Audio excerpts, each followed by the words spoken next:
Michael Joseph Vaughn. Missing July 27, 2021.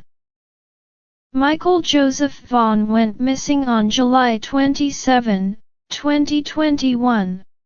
Michael has bright blonde hair, big blue eyes and fair skin. Michael is affectionately called Monkey by his family.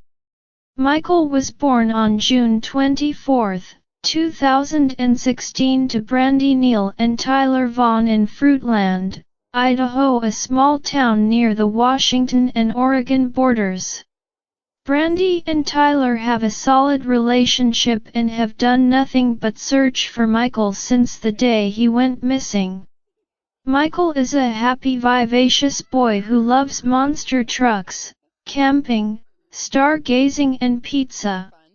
Michael is a boy who loves his family and loves life. Michael has missed one birthday, 2 Christmases, and he would be in the 1st grade. A little over a month after Michael's 5th birthday, Brandy and Tyler experienced the worst nightmare 2 parents can possibly endure. Their world turned upside down and will never be the same again. On the evening of July 27, 2021, Michael was home with his father Tyler while his mother Brandy was at work. Around 6:30 p.m. Michael was playing with his Nintendo Switch. Tyler went to wake up their daughter from her nap and change her diaper. Tyler called a local pizza place and ordered dinner at 6:40 p.m. Tyler went back to the living room and realized Michael wasn't there. Tyler then went outside and scoured the neighborhood. The police were called after no luck finding Michael. When Payette County Police arrived on the scene, they scoured everywhere near Michael's home on SW 9th Street. They searched all night and into the morning.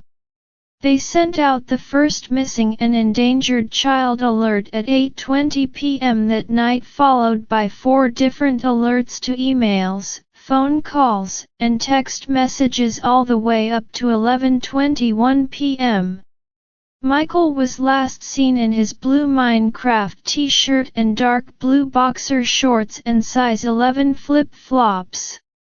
At the time Michael went missing, he was 3 feet 7 inches tall and weighs 50 pounds.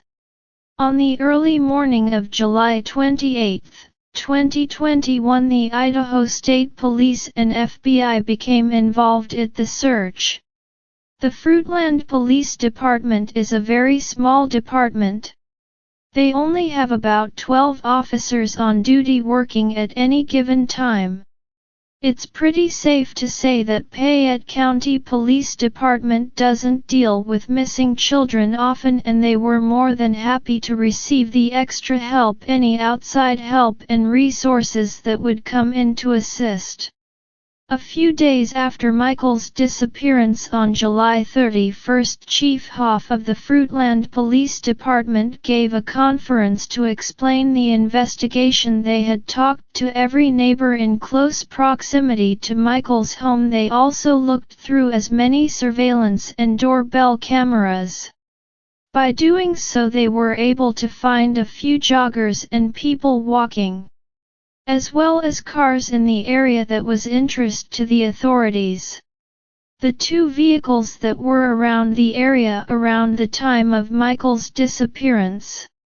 One vehicle was a blue Dodge Avenger and the other was a 2017 to 2018 white Honda Pilot. They are also looking for information on a jogger and a man walking in the area of the splash pad at time of Michael's disappearance. Fruitland Police Department, in conjunction with the state police, multiple Treasure Valley law enforcement agencies, and we continue to search for missing and endangered 5-year-old Michael Joseph Vaughn, MJ to his family and friends. Michael was last seen near his residence on Southwest 9th Street in Fruitland at approximately 6:30 p.m. on July 27th, 2021. Operations to date include the methodical search of the area near Michael's residence, which included 2 irrigation runoff ditches, which were drained by the Fruitland Public Works Department in an extensive search and rescue effort, including the use of canines, aerial, and marine and land support. Idaho Fish and Game officers are continuing to search the river by boat 4 to 5 miles downriver and back up, and in the sloughs of the Snake River as well. The Fruitland Police Department will continue to organize search and rescue operations with resources provided by the Idaho Mountain Search and Rescue Team, the Fruitland Fire Department, and the National Center for Missing and Exploited Children, and others. We've received a tremendous amount of support from the Fruitland community and will continue to call upon them, but as needed. We're continuing to seek the public's assistance to identify individuals who are in the area of Southwest 8th, Southwest 9th, and Cornwall Way in Fruitland from 6:30 and 7:15 p.m. on Tuesday, July 27, 2021. If you were in that area or you know someone who was, please contact us at 208-642-6006, extension 0. That's the Payette County Sheriff's Office, and again, a tip line. Even if you don't believe that you have something that's relevant or relevant information to this case, we want you to contact us so we can recreate a complete picture of the time that Michael was last seen. Every minute counts in these investigations when searching for a missing child, and we appreciate the public's support and cooperation as we continue the search for Michael. If you live in the immediate area, please thoroughly search your property to include any outbuildings, vehicles, anything that a 5-year-old kid could get into. We also ask that you review any security camera footage that you may have that may be attached to your house. Video is extremely important to us in these circumstances and these investigations.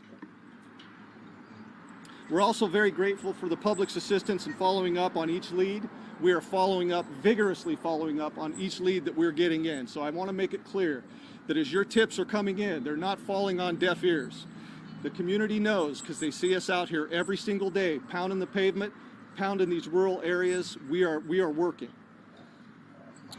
We're committed to finding Michael, and we're not going to leave any stones unturned. So you need to understand that the investigation of this child we're using every resource, and it's very intense.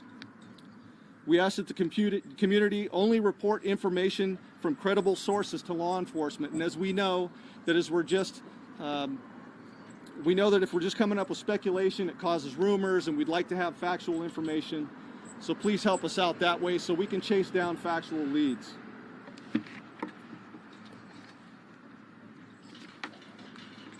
We also want to emphasize that Michael's family continues to be 100% cooperative with our investigation, and we're asking you to be extremely respectful of their privacy during this situation, and we would appreciate that. Super difficult time, as you would know. So Michael was last seen wearing a light blue Minecraft t-shirt over here on my left, dark blue boxer briefs, a child size 11 sandal, and he stands 3 foot 7 inches tall. He's 50 pounds. He's got blonde hair, blue eyes, and he answers to the nickname Monkey. If you see Michael, have any information that would lead us to his whereabouts or his location, please call the Payette County Sheriff's Office at 208-642-6006, extension 0. So we just want to extend our appreciation to our community. We thank you for your continued support. Police used tracking dogs to pick up Michael since they had the best tracking units available. It was said the best canine units from coast to coast were brought in to help with the investigation, according to Police Chief Huff from Payette County Police Department. He said our canines searched a 1 to 2 mile radius near where Michael went missing. We have searched nearly every property on Southwest 9th Street, including front and backyards. This time I'd like to introduce Michael's mother, Brandy. Brandy is representing the Vaughn family today, and she would like to give a statement. So, Brandy.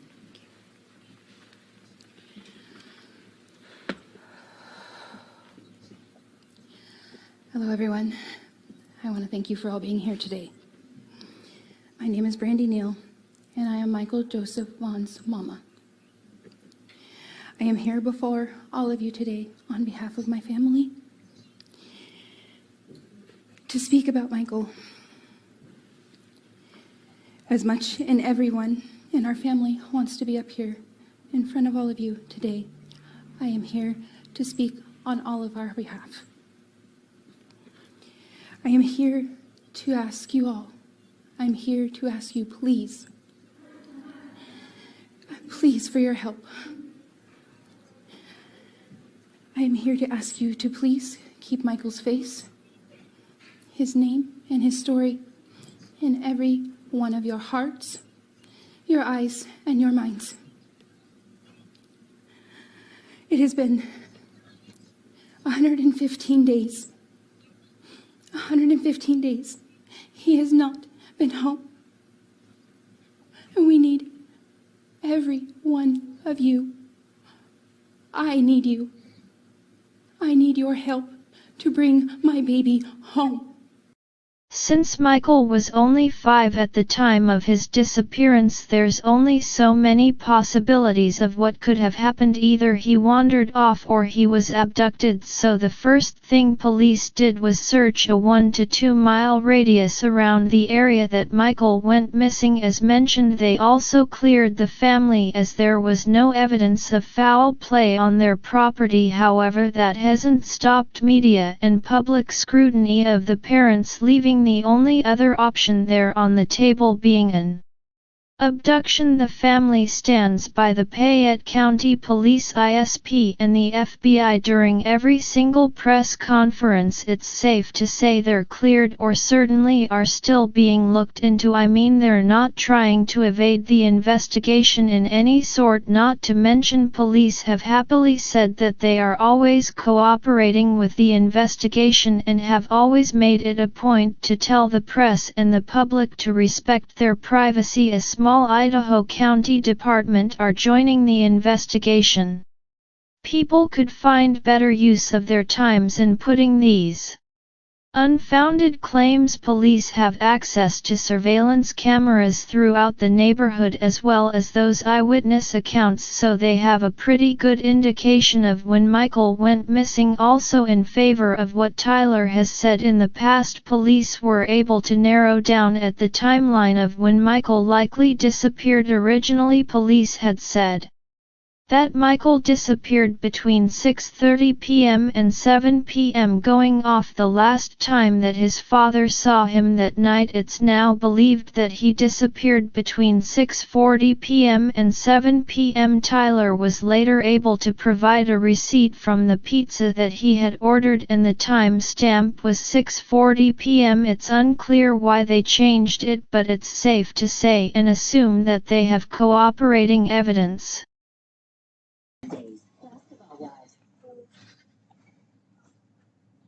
Tyler, can you walk us through just that night? I know you were home with the kids. Can you just walk us through everything that happened last July? Went back to change bug. Michael was playing on his Switch. She was sleeping, so it took a minute for me to rouse her. And then I changed a diaper and ordered pizza. Probably took me, 15 minutes maybe. And came back out and went outside to smoke, and Monkey wasn't outside, so I figured he was inside with his brother, wasn't inside, and then I started to freak out, and it's all kind of a blur from there, just running all over the neighborhood. And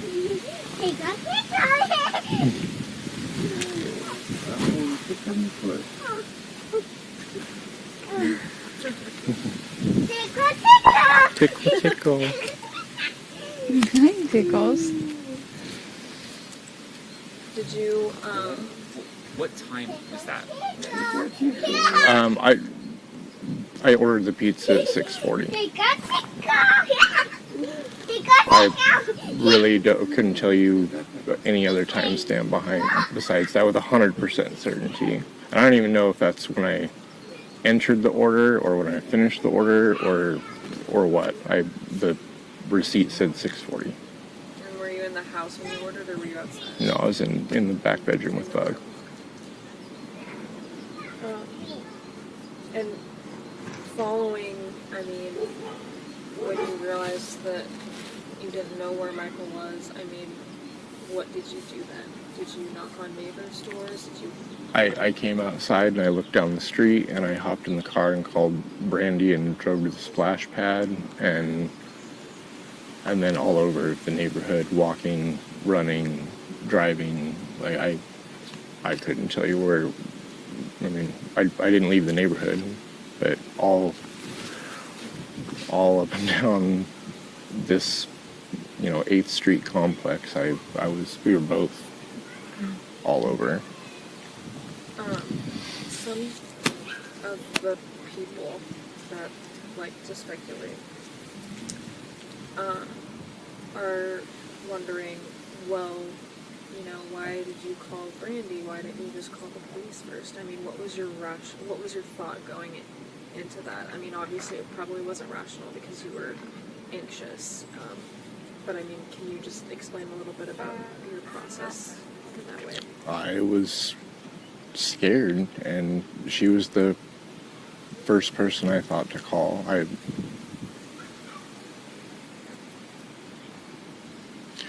I needed her home as fast as I could because I was panicked and out of my mind.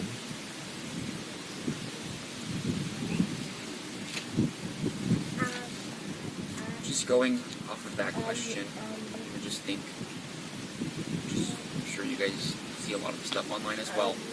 I mean, last person to see is people speculate about that. What would you say just to people to help clear your name a little bit? Yeah. Anybody that's looked into the timeline, I feel like, there was no time for me to do anything. Not to mention I didn't leave the neighborhood besides in a cop car for 2 or 3 weeks. Yeah. I mean, there's thousands of people everywhere. I mean, there's nothing that I could have done. I mean, I don't know how some people don't see that, but.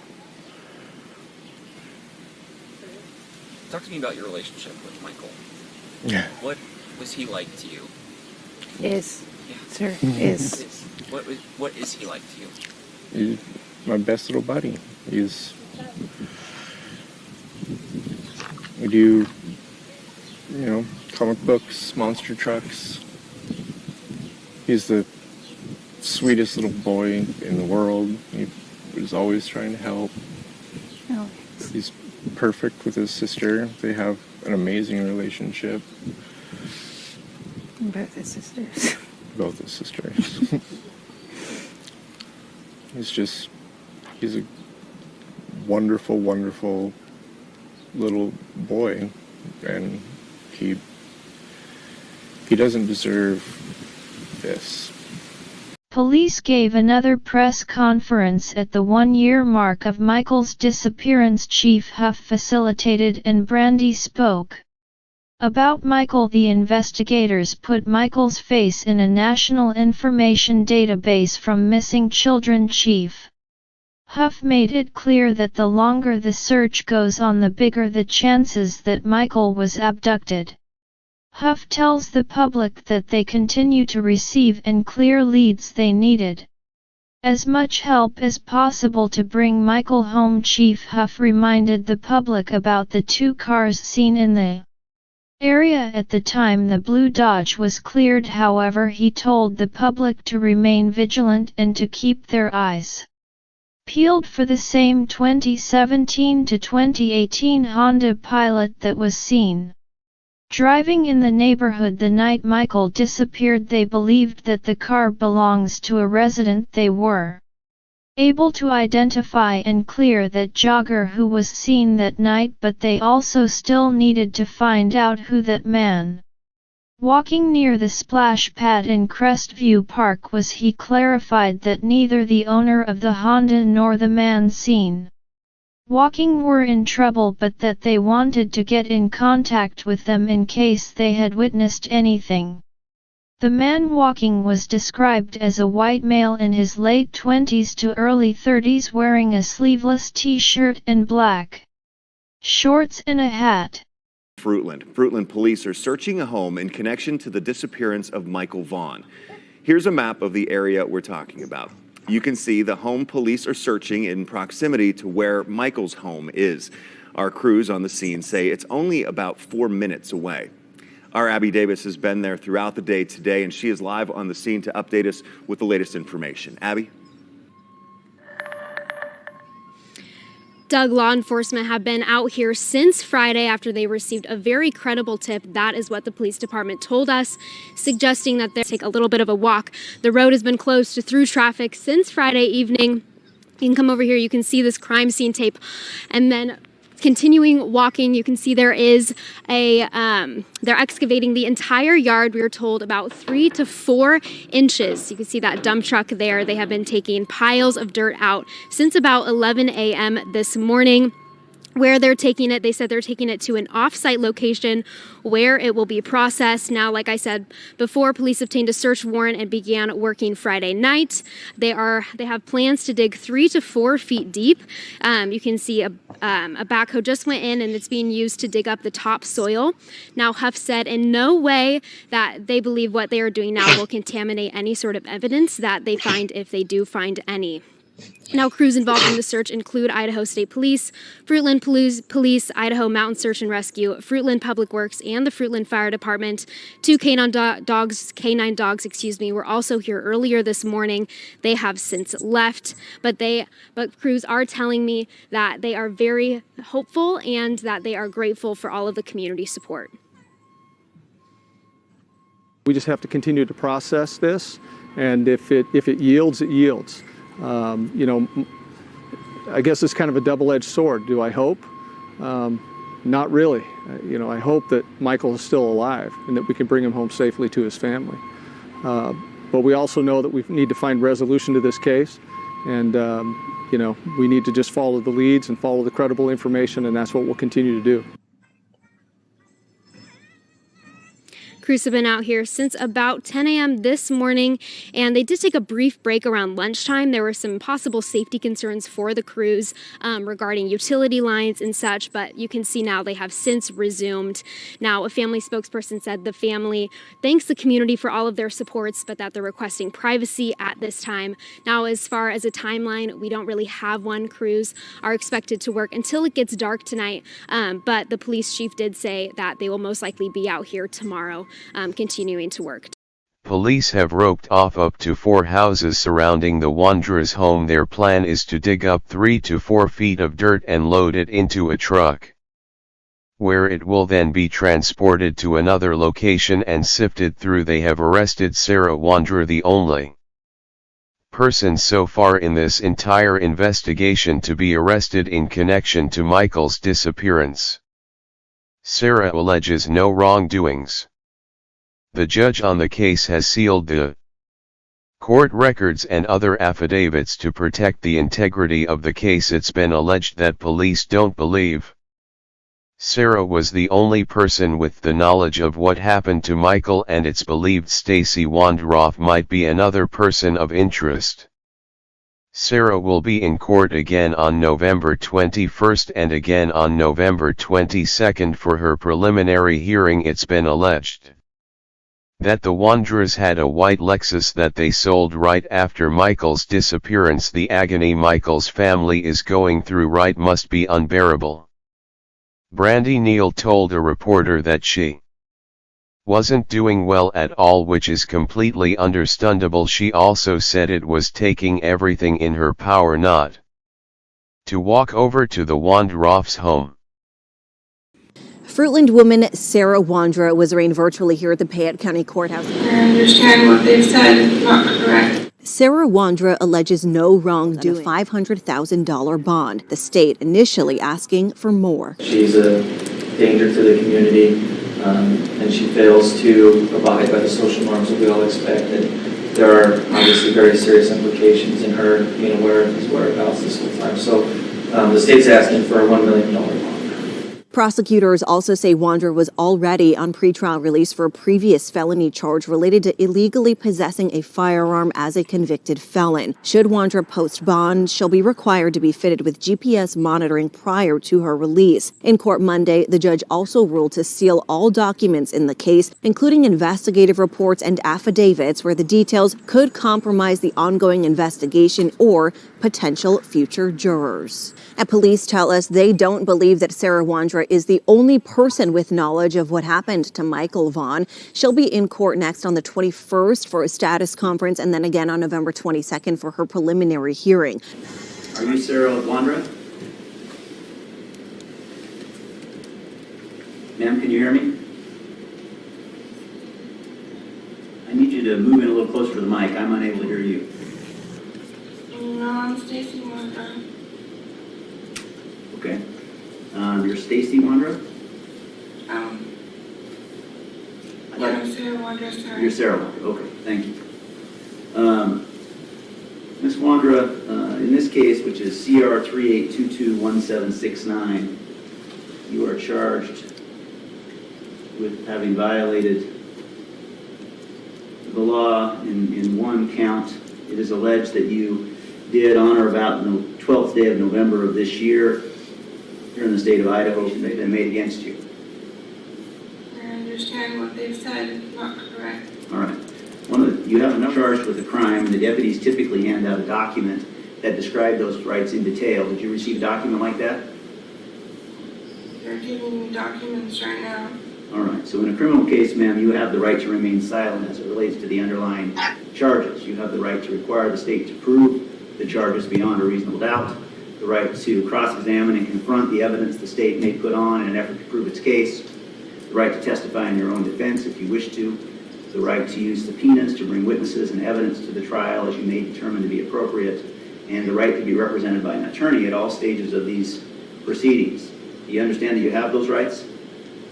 I have those rights, but I don't have any reason to be silent. I did nothing wrong. All right, well, so I'm going to remind you that you have the right to remain silent. I'm not going to say anything to you or ask you any questions that are designed to get you to speak about or encourage you to speak about the underlying events.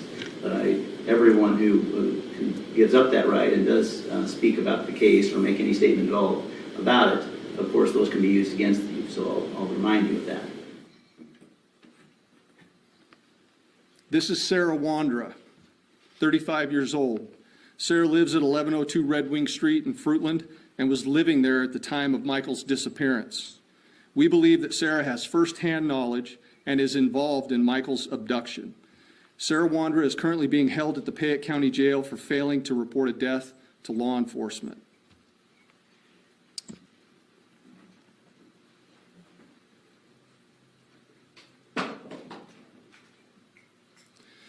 This is Sarah's husband, Stacy Wandra, 30 years old, a male. Stacy was also living at 1102 Red Wing Street in Fruitland and was living there at the time of Michael's disappearance. We believe that Stacy has firsthand knowledge and is involved in the abduction of Michael Vaughn. Stacy is currently being held in the Washington County Jail on unrelated charges. Now, the next individuals I'm going to introduce you to, let's go at the bottom there.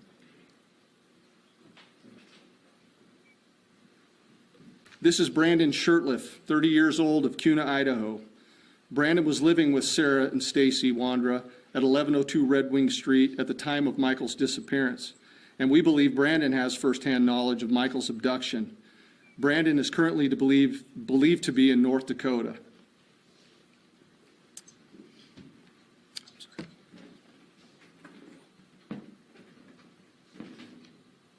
Adrian Lucien, 32-year-old male out of Toledo, Ohio. Adrian was staying with Sarah and Stacy Wandra at 1102 Red Wing Street at the time of Michael's disappearance, and we believe that Adrian has firsthand knowledge of Michael's abduction. Adrian is currently believed to be in Toledo, but floats between Ohio and California. I strongly encourage Shirtliff and Lucien to contact the Fruitland Police Department detectives as the window of time for talking and cooperation is coming to a close. And welcome back to the news at 4. Sarah Wandra, the woman charged with failing to report the death of 5-year-old Michael Vaughn of Fruitland, was scheduled to be back in court this morning for what's called a status hearing. Only she wasn't there. Wandra has been in the custody of the state mental hospital for treatment since early December. She was found to be mentally unfit to proceed in the court hearings. This morning, her attorney argued that under Idaho law, she has 90 days before the state can reassess her competency. So the judge set another status hearing for next month. She was arrested back in November after Fruitland police say they received a credible tip that she may have had something to do with Michael's disappearance. Dismissed Sarah Wandra's charge of failure to report a death. Wandra, if you recall, is the woman accused of not notifying authorities of a dead body in the case of missing Michael Vaughn in Fruitland. The prosecution actually asked for the charge to be dropped. In a status hearing for Wandra this morning, Judge Brian Lee also vacated a preliminary hearing scheduled for tomorrow. Wandra's case is now listed as closed in Idaho court records. We're still working to gather more information on why exactly this case was dismissed. I just talked to Michael's mom, Brandy Neal, not too long ago, though, who told me this is disheartening and upsetting, but she is still confident law enforcement will bring justice for Michael as this investigation is ongoing. Michael went missing from his front yard back in July of 2021. Wandra lived about 4 blocks from the Vaughn family home when he went missing. Police say they believe Michael's remains were once buried on Wandra's property, but Michael's body was not found when the yard was excavated as part of the investigation. Michael went missing back in July of 2021 while playing in the front yard of his Fruitland home. New at 6, Sarah Wandra back in court today to hear new charges against her in Payette County. She is charged with 3 felonies: aggravated assault with a firearm, concealment of evidence, and possession of a controlled substance. Wandra pleaded not guilty this afternoon to all those. She is the woman who was charged earlier this year with failure to report a death in the case of missing 5-year-old Michael Vaughn in Fruitland. Now, those charges were dropped by the prosecution April 17th. Today's charges are not related to the Michael Vaughn case. Michael went missing from his front yard back in July of 2021. Wandra lived about 4 blocks from the Vaughn family home when he went missing. Police say they believe Michael's remains were once buried on Wandra's property, but his body was not found when the yard was excavated as part of that investigation.